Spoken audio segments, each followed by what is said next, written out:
నేను మెరుపును, డప్పు దరువును, నేను ఎదురులేని భావనకు తిరుగులేని శౌర్యాన్ని, నేను మాదిగ సౌందర్యాన్ని.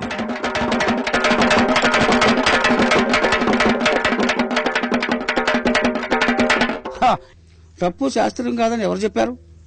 ఎవరన్నారు? అసలు శాస్త్రీయం అంటే ఏంటి? శాస్త్రీయం అంటే ఎప్పుడు పుట్టింది? ఈ తపలాలు కానీ, డోలక్కులు కానీ, మృదంగాలు కానీ ఇవన్నీ ఎప్పుడు పుట్టి పుడితే మహా అయితే 100 సంవత్సరాలు లేదా 200 సంవత్సరాలు అయి ఉంటుంది. కానీ డప్పు ఎప్పుడు పుట్టింది? మనిషి పుట్టినప్పుడు పుట్టింది డప్పు. తపలాలు, డోలక్కులు, మృదంగాలు, ఇన్స్ట్రుమెంట్లు అన్నీ మీ వినోదాని కోసం వాడుకున్నారు తప్ప సమాజానికి పనిచేయలే. డప్పు ఏం చేసింది? సాటింపు దగ్గర నుంచి, సాగు దగ్గర నుంచి, పెళ్లిళ్ళకి, సంబరాలకి, జాతరలకి సమాజానికి ఉపయోగపడింది డప్పు.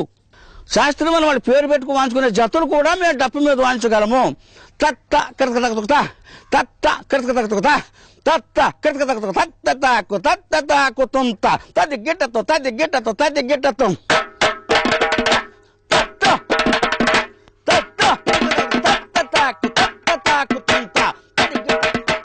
మాదిగలకే కాదు, మాదిగ కళారూపాలకు అంటరానితనాన్ని అంటకట్టారు మనువాదులు. జను జనుత జను జనుత జను జనుత తిరగడతా,